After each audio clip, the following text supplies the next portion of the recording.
개성공업지구 지원재단 김진향 이사장님 함께합니다. 안녕하십니까? 반갑습니다. 박수를 주세요. 이슈 비플 정도가 최고로 바쁜 최고로 좀 바쁘신 제가 바쁘면 안 되는데. 분입니다. 바빠야지 돼. 자, 너무 뭐 고마운 거죠. 좀 전에 언급을 했습니다. 그래서 나 남겨뒀어요. 이사장님하고 얘기를 좀 하려고. 전단 문제 그리고 지금 남북 공동연락사 폭파 그렇게 또 군사적 어떤 행동을 할 것처럼 보이다가 또 속보로 지금 보류했고 대남 확성기 같은 걸 설치하다가 설치를 중단했거든요. 네. 자, 지금 한반도 정세 어떻게 보십니까? 참 급변합니다. 계속. 큰 틀에서 보면 네. 4.27 판문점선언 이후에 평화를 위한 엄청 그 대장정에 굴곡의 시기가 사실 왔었죠. 위기는 항존하고 있고 네. 저는 아시다시피 보류라고 했지 않습니까? 시간적 여유가 맞는 것 같지는 않습니다. 우리가 북측을 평가할 때 김정은 위원장 다르고 조선노동당 다르고 김일성 다르고 다 다르지 않습니다. 네. 하나죠. 하나죠. 고도의 전략적 행동이라는 것은 사실입니다. 전체적으로 6월 4일 김일성 담화 나오고 공동연락사 파괴 이후에 현재 위기는 엄중한 위기입니다. 네. 다만 우리의 대응을 주도 면밀하게 보고 있다. 그 반대급부 대응으로서 현재의 보류 결정이 나왔다. 아하. 위기는 항존한다. 그렇다면 우리가 이번 계기에 성찰하고 돌아보고 공감하고 우리의 전략 프레임들을 좀 바꿀 필요가 진짜 있다. 된다. 그런 말씀을 드리고 싶습니다. 그러니까 여기 그 오시기 전에 제가 그런 강조를 했는데 네. 한쪽에서는 후퇴했다. 전략을 바뀌었다 그런 게 아니고 언론에서? 전략의 일정한 목표를 이루었고 그것의 가장 중요한 토대는 뭐냐면 남쪽도 긴장해서 네. 정치적 제도적 노력을 했고 여기에 대한 반응으로 나온 것이다라고 그렇죠. 본다면은 항상적 긴장은 존재하지만 그러나 향후에 지금과 같은 어려움을 풀 수 있는 여지는 양쪽이 만들어냈다. 그렇죠. 이 점을 저는 주목해야 된다고 보는 것이고 그 점에서 우리 김정희 이사님 역할도 저는 기대하고 있습니다. 이사장님이 이 개성공단 만들 때 착공공사, 협상 뭐 이런 거 다 하셨다고 제가 알고 있거든요. 운영도 정말 14년간 가동된 공단이 중지가 되고 지금 보면 또 가동 체계가 불투명해졌어요. 지금 상황상. 그렇습니다. 이사장인데 심정이 이거 질문을 해도 됩니까? 제가. 현재 위기는 뭐 아시다시피 단순히 개성공단만의 문제가 아니라 그렇죠. 한반도 평화 전체의 근본이 흔들리고 있는 그렇죠. 상황입니다.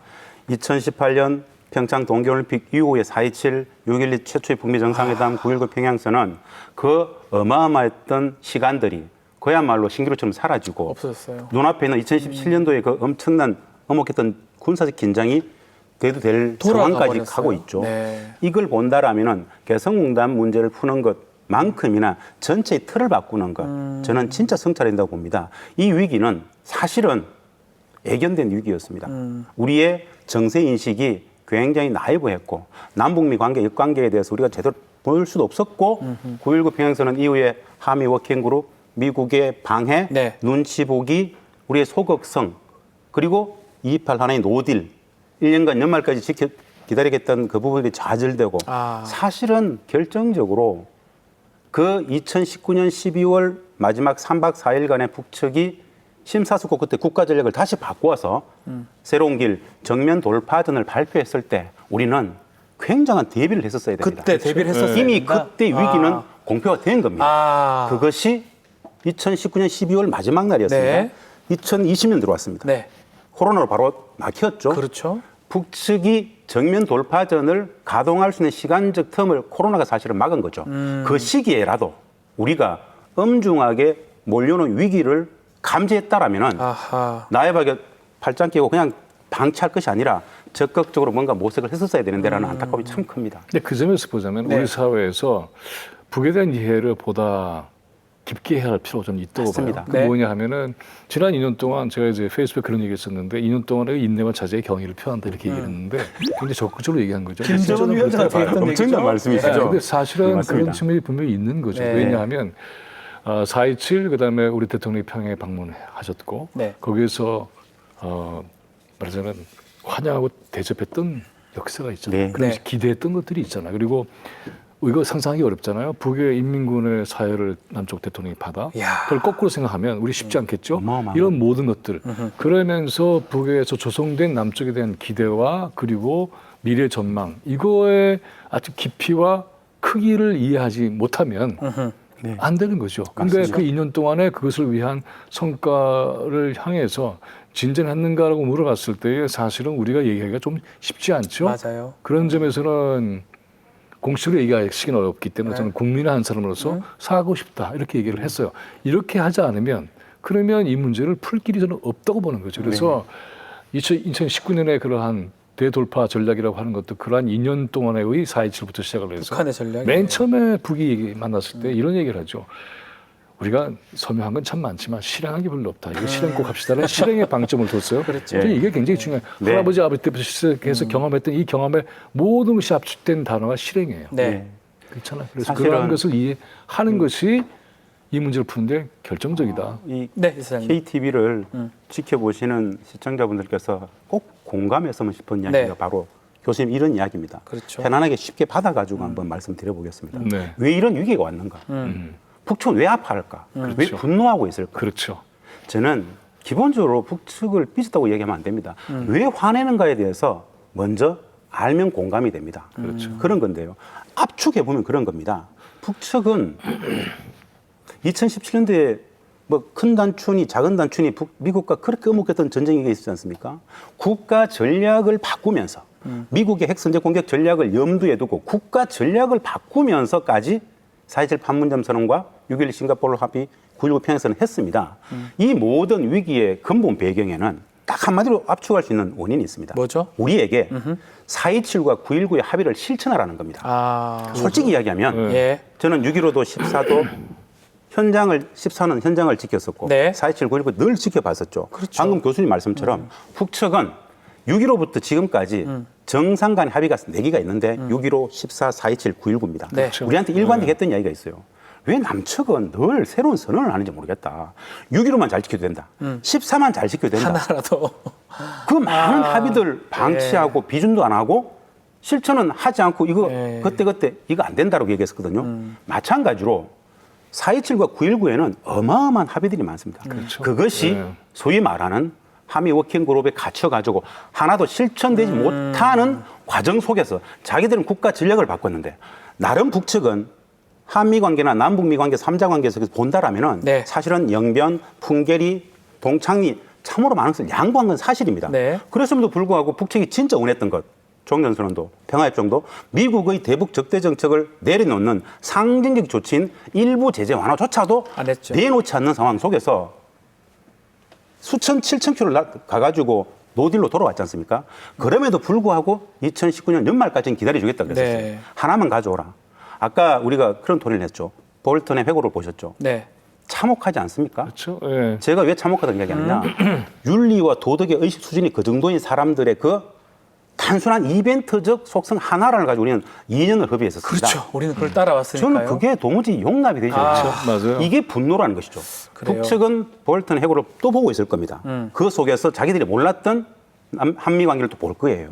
이런저런 과정들이 현재 위기에 있는데 저는 지난 2년을 진짜 성찰해서 우리에게는 어떤 문제가 있었는지를 돌아보는 준엄한 시간이 필요하고 네. 우리의 전략, 기조, 프레임을 바꾸는 그렇죠. 계기가 돼야 된다라고 말씀드리고 싶습니다. 하나 더 추가를 하자면 네.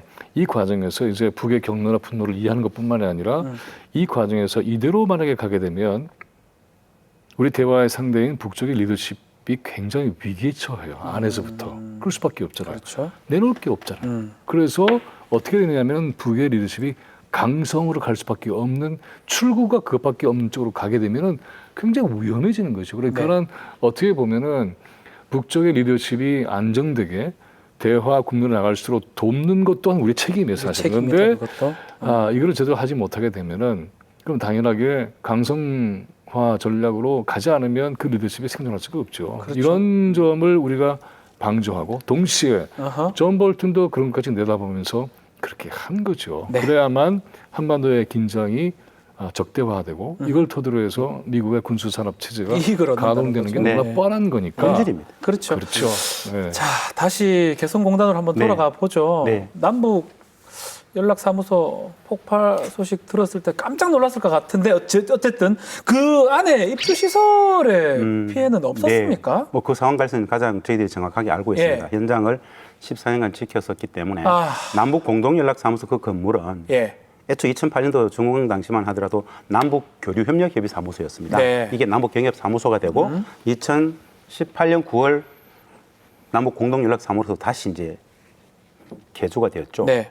그 주변에 화면 보시면 바로 앞에 있었던 이게 그러니까 딱 100에서 150m에 있는 종합지원센터 15층짜리 건물이 있습니다. 예. 그게 개성공단의 랜드마크인데 우리 재단 건물입니다. 재단 건물이죠. 우리 관리원회 우리 성원들이 근무했던 곳이고 예. 은행도 있고 그 뒤에 딱 아주 북측의 성원들도 예. 거기 있었고 많은 지원기관들이 그 안에 다 있었습니다. 이 4층짜리 공동연락사무소가 파괴되는 과정 속에서 풍하중 때문에 그렇죠. 앞쪽 유리 외벽이 좀 유리군요. 거의 다 유리입니다. 전면 유리입니다. 아. 유리에 거의 반 정도가 확 다 흘러내려 버렸죠. 아. 그 피해가 좀 심각한 것 같고 예. 두 번째 인근에 우리 입주기업 공장 시설들 어떤가에 대해서 많이들 묻는데 예, 저 궁금해요. 그 주변에는 예. 사실은 그 주변에는 거의 상업 지역이어서 아. 공장 건물은 하나도 없습니다. 없고요. 그래서 다행히 우리 입주 기업들 공장 건물 피해는 거의 없습니다.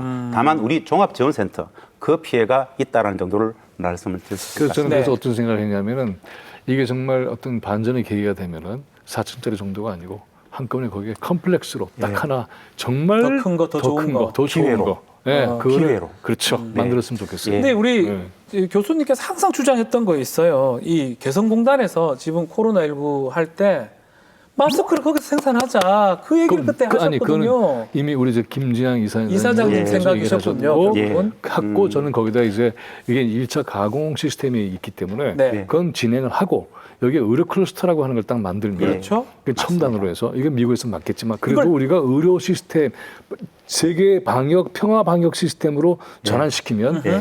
한반도 문제만이 아니라 세계적 역할이 전 주어지는 세계적으로? 것이니까는 예. 이렇게 되면 굉장히 달라질 것이고 네. 이것을 이제 저는 어떻게 기대했냐면 김장희 이사장님이 WHO 세계보건기구하고 이게 해서 이 지역을 세계 평화 방역 시스템 그리고 클러스터로 만드는 작업을 지금부터 해 나가면 네. 정말 멋있지 않을까라는 생각을 그런 저는 한 제안을 겁니다. 이사장님의 의견이셨습니까? 예, 예. 사실은 마스크는 그저 의료 클러스터는 제가 그래서 같이 결합하는 마스크 이사장님 의료 클러스터는 예. 교수님께서 이게 네. 같은 얘기니까 사실. 예. 2016년 2월 아. 2016년 2월이었습니다. 예. 2월 10일 박근혜 대통령이 그거 닫으세요 한마디로 초법적으로 불법적으로 딱 4시간 만에 우리 국민들의 7천억 자산이 다 날아가는 말씀 좀 어마어마한- 잠깐 드리지만 그때 어떤 게 있냐면 네네네. 중요한 게 예. 개성공단은 정치적인 정세에 전혀 영향받지 않고 그 유지한다는 게 조건이에요. 조건을 그렇죠? 걸고 한 거예요, 사실. 굉장히 중요한 거죠. 그랬는데 일방적으로 그것까지 무시하면서 닫았습니다. 네. 이후 문재인 대통령께서 새로운 정부가 등장했고 조속 재개를 약속을 하셨지만 네. 한미 관계 속에서 또 가로막혀 있었습니다. 그렇죠. 사실은 2018년 9.19 평양선언에 보면 남북 관계의 평화적 관계의 시금석을 북측은 개성 금강선으로 봅니다. 그렇죠. 개성 금강선도 당신들이 못 열면 예. 미국 눈치 본다고 못 열면 4.27 판문점 9.19 평양 아무것도 못 해. 게 이건 뭐가 열어야 될 거 아니야. 그렇죠. 라는 거였거든요. 그렇죠. 그 상징성의 남북 관계 열려는 첫 출입구에 개성난 재개 문제가 있습니다. 그런데 한미 워킹 그룹이라든가 미국의 반대 때문에 못 열고 있었습니다. 네. 그런 상황 속에서 코로나가 터졌어요. 코로나 팬데믹의 위기는 전 세계적인 위기고 그렇죠. 코로나 이전과 이후를 나눌 만큼 패러다임의 변화를 이야기합니다. 그렇다면 우리 교수님 말씀처럼 아니 마스크 그 단순한 마스크가 이렇게 문제라면 대한민국의 유수의 재봉업체들이 대부분 다 개성에 들어가 있었고 네. 그 재봉업체, 보험업체에 근무하고 있었던 북측 노동자들의 3만 5천 명의 이 숙련 노동은 전 세계적입니다. 그럼요. 네. 월 1억 장을 만들 수 있겠다는 판단이 나왔었어요. 이건 우리 입주기업 사장님들하고 회의 끝에 나온 이야기였어요. 네. 그러면 미국의 제재 때문에 안 된다는데 미국을 설득해보자. 네. 미국도 마스크가 필요하지 않겠느냐. 필요하니까. 예. 마스크를 넘어서 방진복까지 헬스케어 산업까지 그렇죠. KP, K 방역을 우리 K 의논도 안 핏으로 했는데 이렇게 같이 뜻이 맞습니다. K 방역을 K 핏으로 전 세계의 코로나를 극복할 수 있는 메카로서 개성을 평화의 공단으로 바로 그거죠. 활용하자라는 이야기였는데 이걸 가지고 갑론을 할 것이 아니라 예. 바로 미국을 만나고 바로 WHO를 만나고 유엔을 만나는 과정을 그것이 그러면 한번 가보자라는 제안이었고 교수님께서 중간에 전화 주셔가지고 이렇게 한번 가봅시다. 예, 교수님 해주십시오. 합시다 했던 기억이 납니다. 지금은 실기했어요. 기회를 놓쳤어요. 아니. 할 수 있습니까 지금이라도? 해야죠. 가장 앞으로 늦었다고 해야죠. 생각했을 때 네. 생뚱맞게 이 시기에 무슨 개성이야라고 하지만 지금 당장은 안 되겠지만 네. 그걸 카드로 가지고 그렇죠. 북측과 만날 수 있는 하나의 테이블은 된다라고 이제 봅니다. 그거 굉장히 중요한 거예요. 그래서 네. 이렇게 하면 저는 그래서 이렇게 해 나갈 때에 우리 김유정 이사장님의 활동의 범위나 수준과 이것도 되게 달라질 거예요. 네. 전 그걸 기대하고 있어요. 그리고 제가 이 방송에서 한 여러 번 얘기했는데 이게 가동이 되면 우리가 갖는 꿈이 뭐냐 하면 제가 갖는 꿈이기도 해요. 수출해서 파는 것만이 아니라 정말 힘든 나라들에게 무상 지원하는 무상으로 거죠. 지원하고. 그렇죠. 그거. 그렇죠. 그러면 전 세계가 이것을 지켜내고 보호하는 개성이 되는 거죠. 얼마 전에 네. 중국이 신압록강대교, 중국의 단동과 북측의 신의주, 그 엄청난 압록강대교 북측당에 북중교역의 임가공단지 1제곱킬로미터를 만든다라는 지금 소식이 나왔지 않습니까? 네. 왜 알고 있었습니다. 그건 가능한데 왜 개성난 안 되죠? 그렇죠. 똑같은 방식인데 그렇죠. 북측이 임가공만 쓰는 거거든요. 그렇죠. 100%의 원부자재가 네. 들어가서 북측은 노동력만 제공하고 나오는 건데 14년간 해봤기 때문에 어마어마한 품질 경영기관 생산성을 갖고 있어요. 북측 노동자들. 네. 네. 그거를 가동하면 진짜 중요한 건 남과 북이 개성공을 돌린다는 이야기는 다 넘어서 평화를 구현하겠다는 맞죠, 것이고 맞죠. 우리 한국 제조업이 위기에 빠지는 이 엄묵한 기업들한테는 그만큼 더 큰 돈을 부가가치를 창출할 수 있는 공간이 없습니다. 네. 평화와 경기 두 그렇죠. 마리 토끼를 네. 받을 수 있는 것이고 코로나 맞아요. 팬데믹도 넘어갈 수 있는 그야말로 1타 한 4피 정도 되겠습니까? 네. 어마어마한 그렇죠. 맞아요. 효과가 있는 우리 것이 댓글에 개성이다. 저 여기 눈에 띄어요. 무원님입니다. 김진양 이사장님 몇 년을 절에 울보를 토해냈는데 제자리 걸음이다 하고 제자리 걸음은 아니고. 이거는 보셨나 봐요. 근데 여기 중요한 게 있습니다. 네. 이 지금 이제 그 개성을 그러한 평화 의료 방역 시스템으로 키우는 꿈을 가지게 될 수 있는 결정적 요인 중에 하나가 뭐죠? 코로나 바이러스 19를 경험하면서 우리의 국가 역량이 세계적으로 인정받았어요. 그렇죠, 이것은 굉장히 그렇죠. 중요한 자산이에요. 네. 이것이 개성과 결합하는 거예요. 그러니까 과거의 방식의 결합이 아니고 새로운 상징 자본이 분명히 있어요. 네. 역량도 있어. 그래서 이거를 결합시키는 것은 어느 누구도 반대할 수가 없어요. 저는 그래서 어떻게 얘기했냐면 네. 저지르자. 세계 여론에게 물어보자. 이거죠. 저지르자. 왜 미국에게 물어봐요? 세계 여론이 어떻게 할 건가? 네. 이야, 저건 정말 멋있는 나라야. 그죠? 지금 많은 그 김진영이 누구야? 막 아니, 검색할 거 아니에요. 많은 글들이 있어요. 아미타님은 세계 의료 또 질병본부를 개성해 두자 이런 말씀도 하시고 그런 거죠. 많은 그건 좀 그림들이 쉽진 않겠죠. 그 많은 그림들이 네. 사실은 있습니다. 어떤 뜻이냐면요. 그럼요. 네. 우리 국민들께서 꼭 아셔야 될 게 있는데 네. 개성공단 그러면은 북측 개성 땅에 있는 공단인가 이렇게 생각하시는데 네. 진짜 그게 아니다라는 아니죠. 거예요. 김대중 대통령님과 김정일 위원장이 합의했던 건 첫째도 둘째도 셋째도 개성을 왜 했는가 그러면은 평화를 만들기 위해서 남북 경협의 방식을 채택했습니다. 그렇죠. 평화를 위한 경제 협력이었어요. 해봤는데 14년간 해봤는데 어마어마한 평화가 만들어지고 통일 문화의 미래적 가치들도 담보되더라. 그런데 해보니까 경제적으로 네.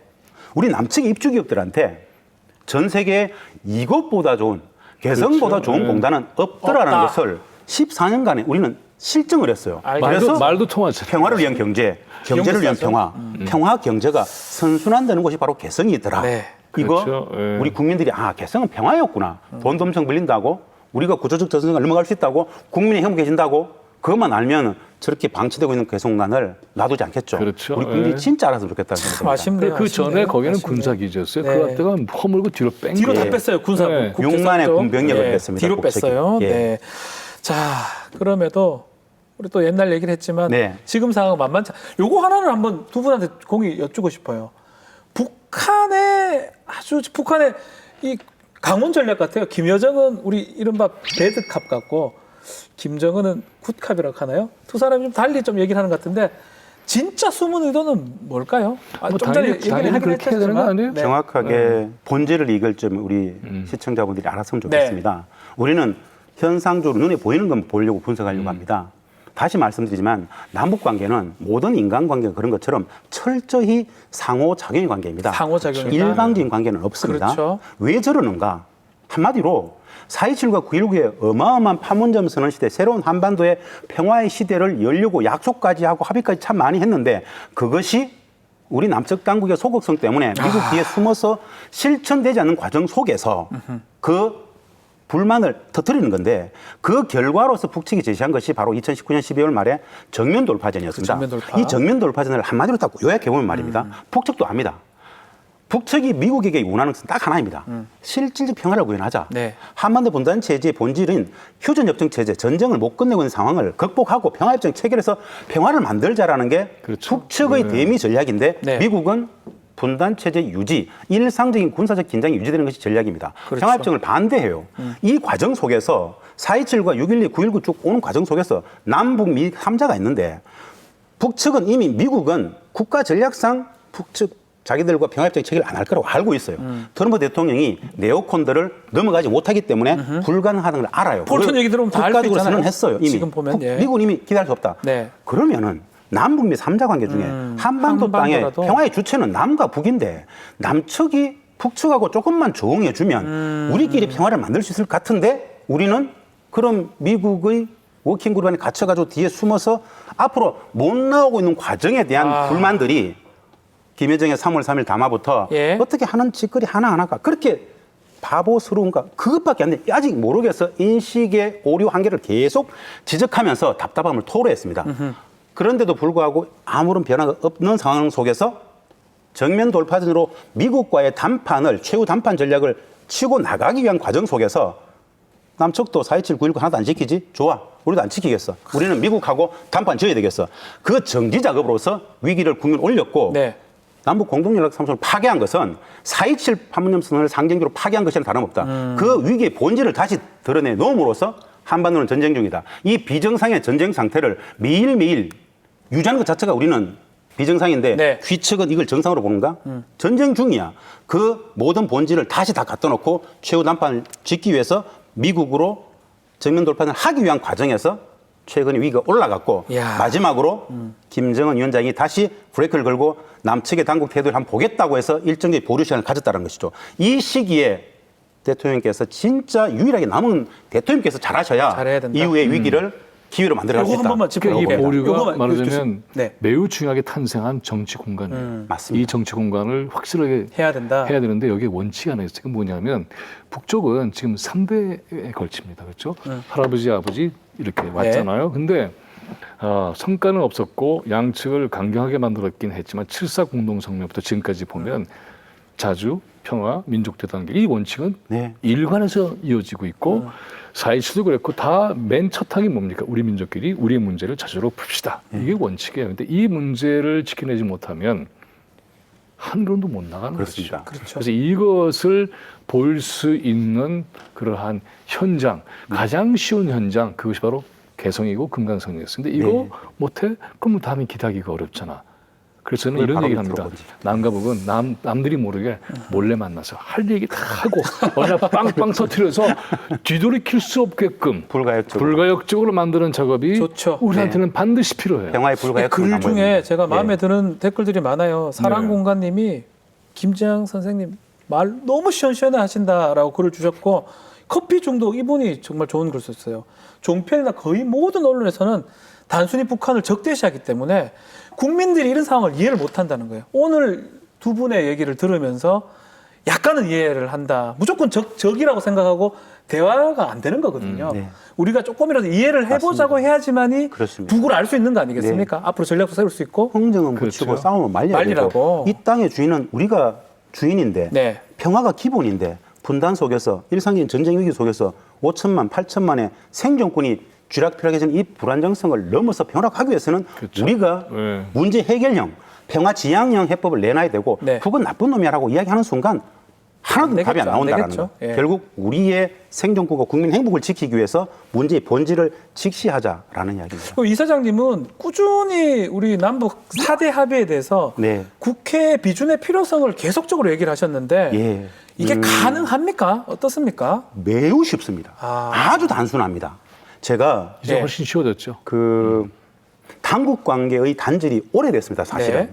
2018년 9월 남북 공동연락을 열었지만은 네. 이후 1년 6개월간 개점 휴업 상태로서 아무것도 못했지 않습니까? 네. 4월 총선에서 우리는 압도적인 진보 개혁 세력이 다수를 가져왔습니다. 남북 당국 관계가 교착 상태이고 우리 정부가 어쩔 수 없는 한미 관계 속에서 미국 눈치가 보인다면 미국 눈치를 안 봐도 되는 국회는 어마어마한 다수 의석을 가졌기 때문에 그렇죠. 결심만 하면은 6.15, 14, 4.27, 9.19의 정상 간의 합의부터 좀 더 포괄적으로 보면은 70년 7.4 남북 공동성명, 7.4 공동성명부터. 91년 남북 기본 합의서 네. 6대 합의를 국회 비준하자.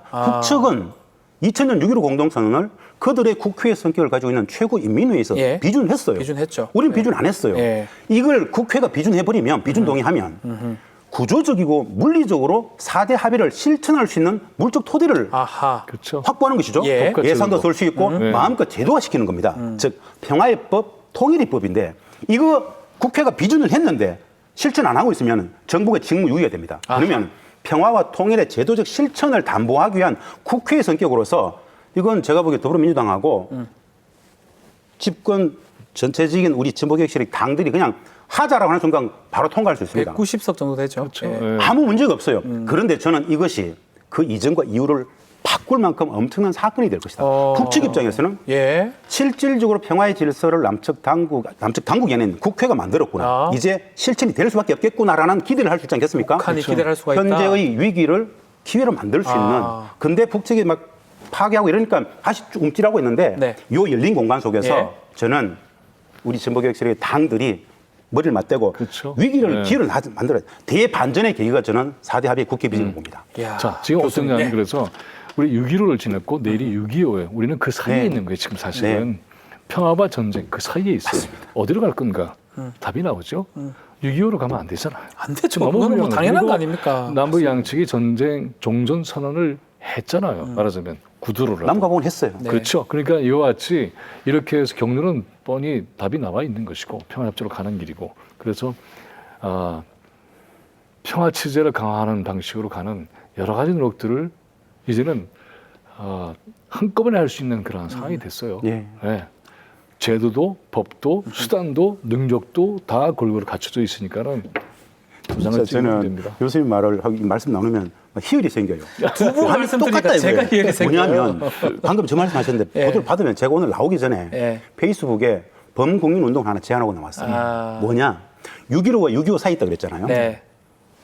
전쟁을 넘어 평화로, 아하. 분단을 넘어 통일로. 이건 우리 국민들의 행복을 위한 진, 선, 미, 윤리, 도덕의 가치지 않습니까? 그렇죠. 내일이 6월 25일 6.25 70주년입니다. 네. 6월 25일을 전쟁을 기념한다? 적대와 정오, 반목, 질시를 다시 기념한다? 말고 전쟁의 교훈 속에서 어떻게 화해하고 협력하고 신뢰를 구축할 것인지 평화와 통일을 실천하는 다짐의 날이 6.25 된다. 그래서 6.25 평화선언을 전 국민들이 함께 6.25 평화선언에 동참한다라면 평화협정이 체결될 때까지 당연하죠. 국민들이 하나하나 나선다라면 정부가 그 힘을 믿고 미국을 만날 때 좀 당당하게 만나지 당당하게 않겠는가. 만날 수 있다. 촛불 국민들이 국민적 힘으로서 6.25 평화선언을 평화협정 체결될 때까지 쭉 한번 밀어보자라는 얘기를 제안하고 나왔어요. 똑같은 이야기였죠. 두분 똑같이 뭐 두 분이 한국 전쟁의 예. 기록물인 크라이 코리아라는 책을 제가 지금 읽고 있는데 네. 크라이 코리아 한국이 울부짖고 있다. 울부짖고 있다. 그거 다시 반복하면 안 네. 되죠. 절대 안 됩니다. 네, 그래서 laugh, 웃고 스마일, 미소 짓는 그런 미래의 한국, 미래의 한반도, 미래의 조선반도, 미래의 통일 한국, 미래의 통일 조선 이런 것들이 우리한테 다가와야 돼요. 이 사장님한테 마지막으로 이 평화를 염원하는 마음은 아마 다 마찬가지일 것 같은데, 자 우리 정부 또 북 또 미국 바라는 점을 좀 짧게 말씀 부탁드려도 될까요? 정리해서 말씀드려보면 먼저 미국에 이런 말 꼭 해보고 싶어요. 70년, 70년 한미동맹 체제가 있었다. 한미동맹의 궁극적 목적이 뭐였는가? 한반도의 평화였다. 그렇죠. 평화를 위해서 한미동맹이 필요했었다. 안보는 평화를 위한 것이다. 미국이 진짜 한반도의 평화에 동맹의 가치를 둔다라면은 비핵화 문제를 이야기할 때 꼭 이랬으면 좋겠다.